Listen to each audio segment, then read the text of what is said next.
Alrighty, good morning, everyone. Happy Friday. It is Friday. Friday morning at 9 a.m. Welcome to our Aquarium Online Academy. My name is Allie. I'm an educator here at the Aquarium of the Pacific. And we are hanging out in Jellyland right here, right behind me, because we are going to be learning today all about plankton and jellies. All right, so I invite you to participate along, either talking to your neighbor or even talking to the screen or talking to your pet, or you can also text us in. All right, so that number is right below here. It's 562-286-1838. So if you'd like to text on in any observations you have, any questions you have, or you just want to say hi, my friend Tiffany is controlling all of these really cool things you see behind me here, but she'll also be taking all of these text messages. Now, if you are having questions and you're not watching live, that's okay too. But in that case, we prefer that you email us, and that's right below here, and that's live@lbaop.org. Alrighty, ready to get started? All right, now Tiffany put up one of these cool webcams that we have behind us here. Now, we have live webcams on our website at aquariumofpacific.org. And you can see lots of different animals and see what they're up to pretty much any time. So this is upstairs right now in our Northern Pacific galleries. These are our sea nettles. And I want you to take a few moments and think to yourself, well, okay, this class is talking about jellies and plankton. Why would we group those two things together? Jellies and plankton. Why would we group those together? Take about 10 seconds and kind of think to yourself as you watch these jellies.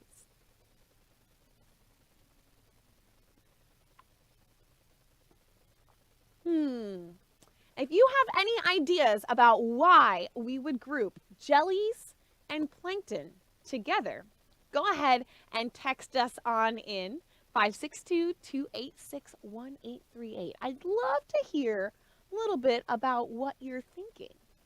Because a lot of times we think of plankton as very, very, very tiny little things, right? That's kind of what we think of most of the time.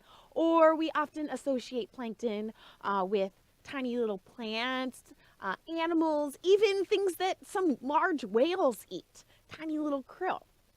So there's lots of things that we often associate with plankton, and a lot of it is often very tiny.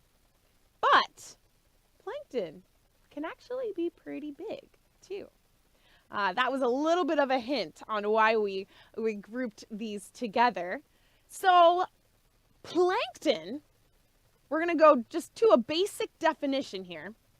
Plankton is anything that cannot go against a current. So a current, if you've heard of that word before, is pretty much a force that goes through the water, pushing the water in a direction. Plankton is anything that cannot go against that. So if a wave or the current was going whoop one way, that plankton would have to go with that way. It doesn't have a decision to make to stay put or to go against it.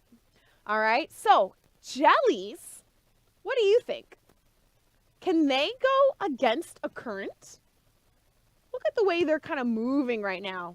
They definitely can kind of pulse themselves and move on their own. But if a big wave came, do you think they could withstand that wave?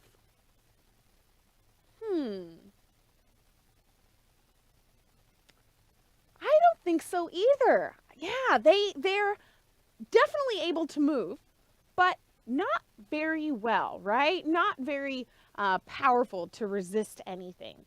So, in fact, jellies are a kind of plankton.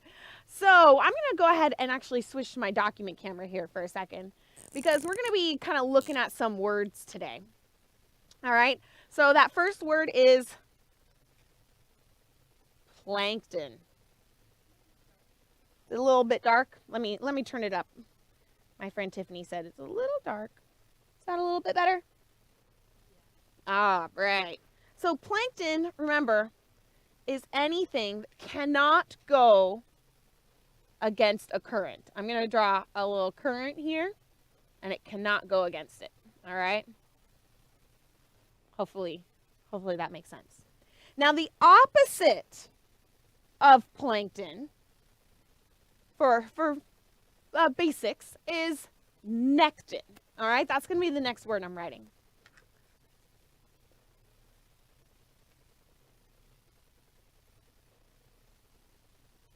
Nectin. This is not a word that we see as often as plankton, but it is something that can go against a current. All right, so take a moment and think about that. What would a nectin be? Could be a lot of fish, right? It could be stingrays, sharks. It could be a variety of things. It's anything that can, in fact, swim against a current or resist that current. So they can resist that current.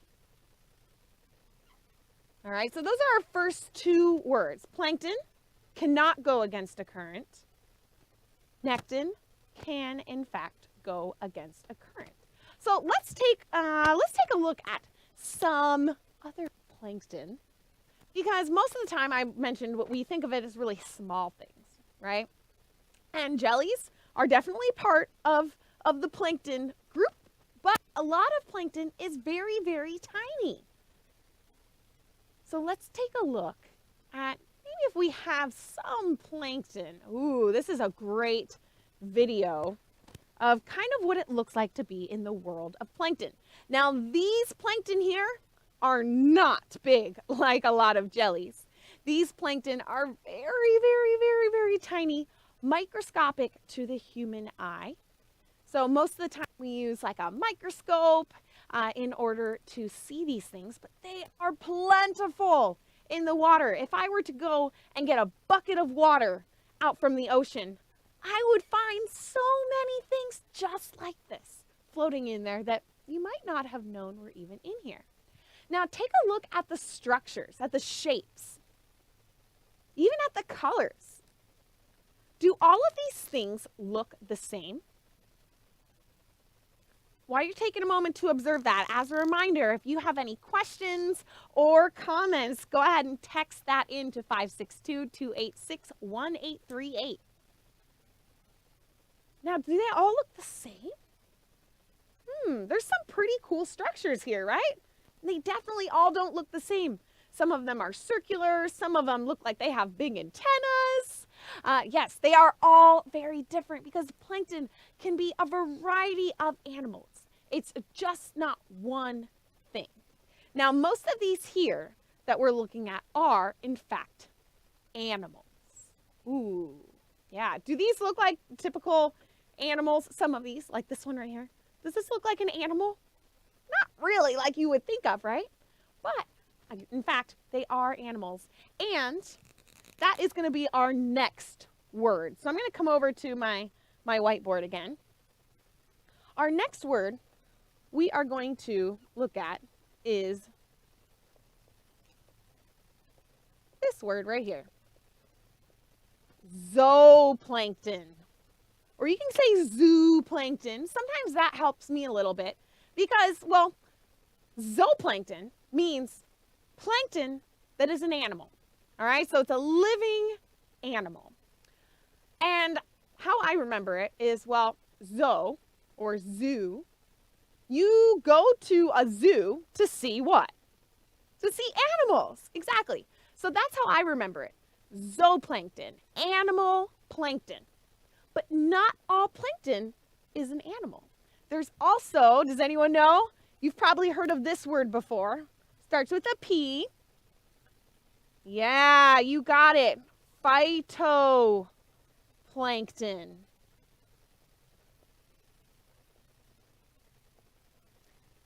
All right, so if zooplankton is animal plankton, what do you think phytoplankton could be?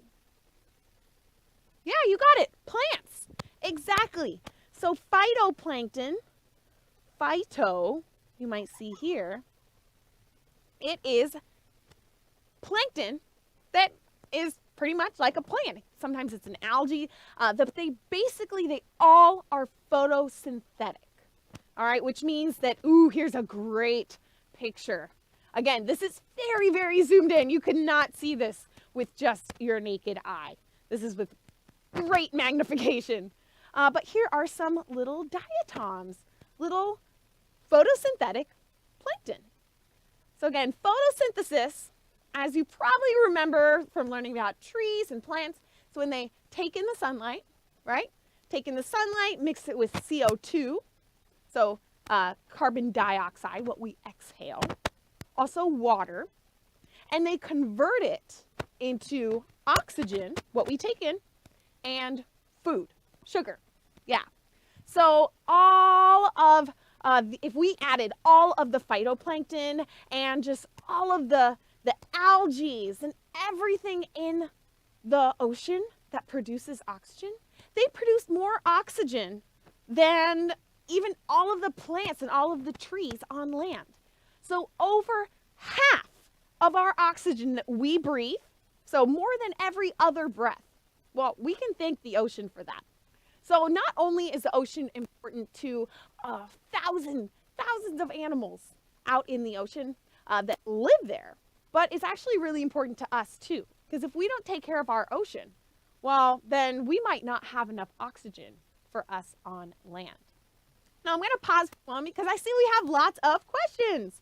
All right, so I see Gavin's wondering, are jellies related to plankton? Good question. So remember, plankton is not a kind of animal. It is a group of animals. I know it's a little hard to kind of grasp our heads around, but it's a group of animals, which means they cannot go against a current. So I kind of think of it like a big wave. If something gets pushed by a wave and has to go with that wave, doesn't have the power to resist or go against it, that is plankton. So, you can see this is a nice little wave here in one of ours. So if a big wave came, a jelly, well, would a jelly be able to be like, no, I want to stay right here? Probably not, right?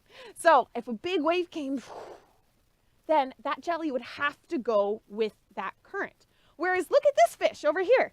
Did you see that wave just came in and it was able to just kind of keep swimming right there? Yeah, so that is the difference.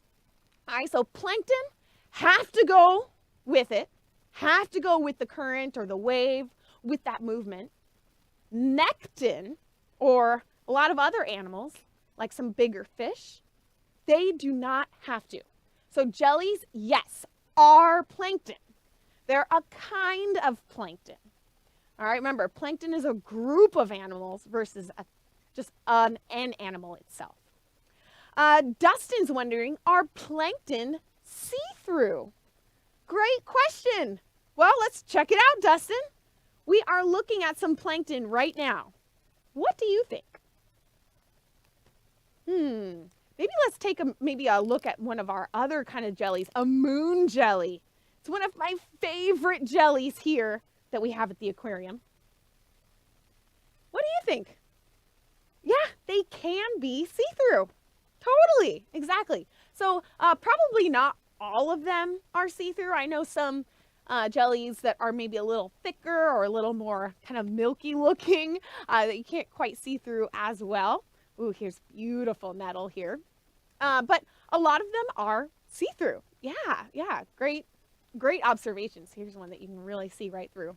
And then the little tiny microscopic animals, a lot of times they are pretty see-through as well. But again, they're really microscopic, so you can't quite see them without using something else to kind of zoom in. Great question, Dustin. Audrey's wondering, why can't plankton swim against a current? That's a good question. They just don't have the strength or the power to do so. So a lot of times, remember, we think of a lot of plankton as being little, right? Well, they just don't have that force to go against the current. If they're this big, if they're the size of a tiny pencil dot, well, that wave is probably going to take them because they just are not very big. But these, you can see these jellies, just for size, are probably about this big. So you can get a kind of a judge there. And these plankton, they are moving. They do have muscle fibers, but they're just not strong enough to pulse against a wave. Great question, Audrey. Oh, a couple more questions coming in. I love it. Keep it going. Claire is wondering, are there different types of plankton? Claire, there are hundreds and thousands of different types of plankton. Remember, there's phytoplankton. There is also zooplankton, animal plankton, plant plankton, and we're also going to talk about a few different things. But just in those two groups, there are thousands of different kinds. Yeah. Ayaha is wondering, how many types of plankton are there?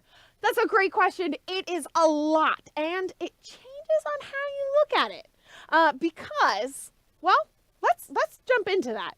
Because some plankton are plankton for their entire, or some animals, I should say, are plankton for their entire life, and some are not. All right? So I'm going to jump in, and we're going to explore a couple more words. I know, lots of words. Don't worry, I won't give you a quiz afterwards.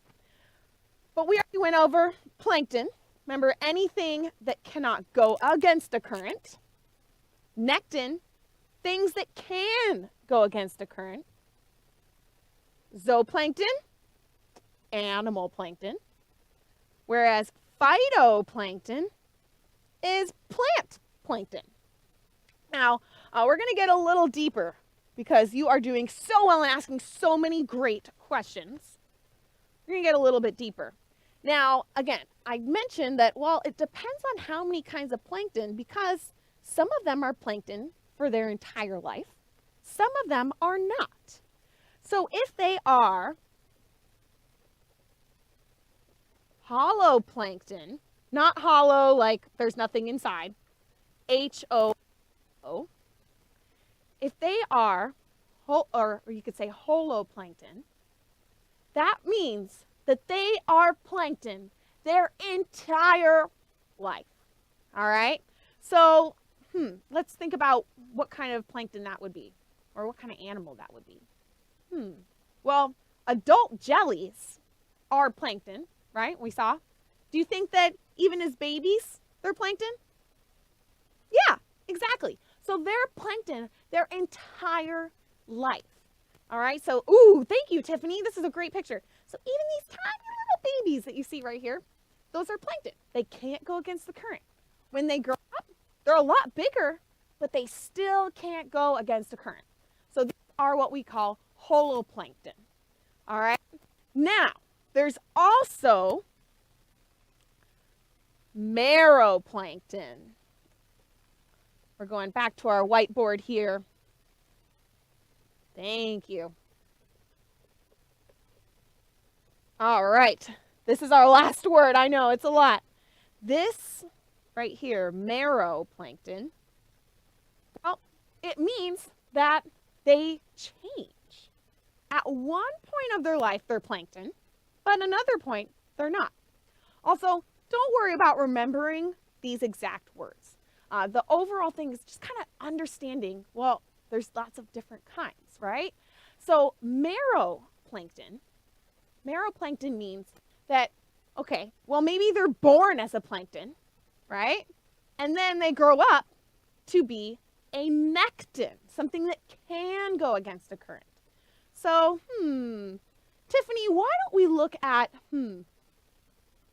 definitely one of my favorite invertebrates has 5 arms.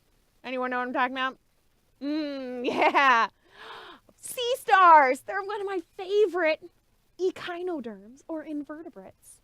And you can see that, well, they're definitely able to resist a current, right? There's actually some water moving right now in here. And they move around, they eat, they crawl around the reef, they do lots of things, and they're pretty big. But when they're born, they are so small.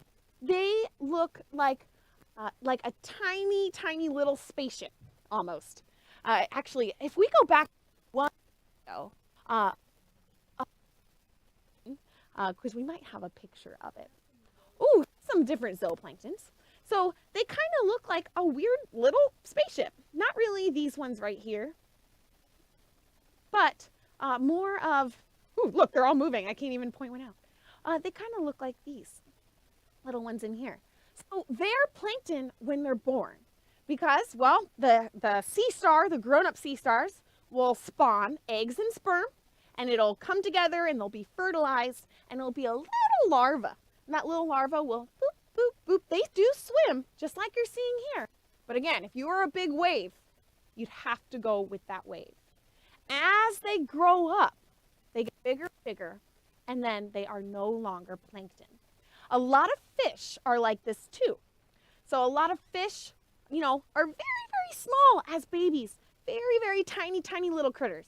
And as they get bigger, they're able to withstand that current more and more.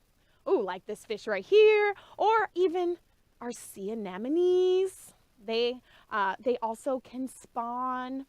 So great, great question. So I know it's a little confusing, but again, there are different kinds of plankton, animal plankton and plant plankton, and some of them are plankton their whole life, and some of them maybe start out as plankton, but then are not later, whereas some, like jellies, are plankton their entire life. Oh, I love all these questions. You guys are so smart. All right, Mrs. Williams' class, ooh, what do jellies eat? That's a good question. All right, well, let's check out these jellies right here. Again, I mentioned that they're about that big, a couple feet, right? So it kind of depends on the jelly. Now, do you think that this jelly would go and eat a giant fish? Yeah, probably not, right? But a smaller fish, yeah, if it was a small fish and it was swimming and it got caught in these tentacles, yeah, if it could sting it, it's going to eat it. Now, jellies are an invertebrate. They are a cnidarian, to be specific, so closely related to corals and sea anemones. They do not have brains, all right? So they're not kind of going around and thinking, that looks good, but no, I had that last night for dinner. I think I'm going to have this today, all right? They're not really thinking about that. What they're doing is they're going with the current, and whatever they bump into and can sting, they're going to try to eat, right? So some jellies will even eat other jellies. Not of the same species per se, but some of them will eat other jellies. Some of them will eat other kinds of plankton. Remember, because there's so many different kinds of plankton. It's really if they bump into it, it can sting it. Yeah. Our moon jellies, like we looked at a few moments ago, those kind of clear ones. I know Tiffany's getting a picture up. I'm having her run around like crazy. Now we feed them tiny little shrimp, underdeveloped, little tiny shrimp. They look like little tiny orange polka dots. They're so small you can barely even tell that they are anything. So great question. It does depend on the jelly, but some jellies can eat larger fish. It depends on their sting and of course their size. Ooh, okay. I know, a few more questions. Sophia, can some jellies or plankton color change? Oh, before I get to your question, Sophia, Tiffany put up this really great picture here. This is basically behind the scenes here at the Aquarium of the Pacific. We grow lots of different kinds of plankton. So we can grow algae plankton, so phytoplankton, or we can also grow zooplankton, animal plankton, like those tiny little shrimps. And it kind of looks like a juice almost, but if you were to look really close, you'd see all sorts of little dots. Pretty cool. Now, Sophia, yes, some jellies or plankton, for that matter, can change color. So there are some jellies, actually, that we have here at the aquarium that are biofluorescent. That's a big word, but it basically means, well, they're not creating light themselves as bioluminescent, but biofluorescent is when they're kind of projecting light back at you. And it does appear that they are glowing and changing color. So yes, definitely there are able to, there are certain species that are able to kind of change their color a little bit. Let's see, I'm not sure. Oh, we do have some pictures of them. Very nice. So there are some that kind of look like this where they're moving. Some of them look a little more like rainbow. So yes, there are definitely different ways that they can change colors. And can plankton die? That's another question from Sophia. Great question. They can. Yep. So remember, some of them are animals. So if they get eaten or old, swept up into something else, they can pass away. But they do come in huge groups of numbers. So they have a very, very large population. They can pass away because they are living, right? Same with the algae, same with the plant plankton. They are living things. So yes, they can. Oh, I know we only have a few minutes and I have lots of questions. Olive, what is the coolest type of jelly? The coolest type of jelly? Ooh, I personally, Olive, I love the egg yolk jellies. I'm not sure if we have a picture of that. I'll give Tiffany a second. Egg yolk jellies, because they literally look like you cracked an egg and it was like dripping down, but they're alive and they're moving. It's pretty cool. But I mean, there's so many different kinds of jellies that, you really got to check them out and see what kind of jelly you like, because there are so many cool ones with different kind of lengths of their tentacles and their oral arms, different colors. Oh yeah, this one's my favorite. Doesn't it kind of look like an egg? Let's crack an egg open. Yeah, so this one's actually one of my favorites because I think it looks so cool. Stella's wondering, what do zooplankton eat? Great question. I think we're probably thinking of like the really tiny plankton. If the tiny plankton are microscopic, do you think they're going to be eating something big or small? Yep, small. Exactly. So I'm actually going to come back over to my whiteboard here. A lot of the tiny little zooplankton that are just tiny little dots in the water, they actually feed a lot of the times on phytoplankton. Again, little tiny ones here will actually feed a lot on phytoplankton. And then bigger animals will eat the zooplankton, and bigger animals will eat those animals, and bigger, and so on and so forth.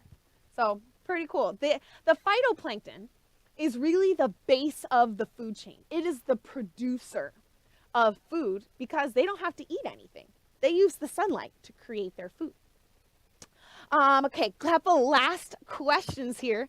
Stella is wondering, can jellies sting from birth? Yes, they have those stinging cells. Yes, exactly. Even when they're really, really little, they do in fact have those stinging cells. Stella, what is the deadliest jelly? I believe it is a kind of box jelly, and it's pretty small. I can't remember the name of it exactly. It's a tricky name. We'll see if Tiffany is able to find that, because I know it's a tricky name, but I know they're pretty small. They're only about this big, and that's deadly towards people, unless you have the anti-venom. But there are lots of harmful jellies. I know I mentioned we have a touch pool here for jellies, but if you see a jelly out in the ocean, should you touch it? Probably not, right? Just in case. We don't know what kind it is. Okay, so Tiffany looks up. It is a kind of box jelly. And how big can jellies get is our last question from Sophia. Sophia, they can get so big. There is, I believe, a lion's mane jelly that was found that is like 100 feet. Yeah, so 100 feet from like the top of that bell all the way down to its tentacles. And I'm sure there's several that have maybe not quite as big bodies, but are pretty up there. So there are some jellies that are definitely bigger than you, bigger than a lot of animals in the ocean. So they can get pretty big, but again, that depends on the species.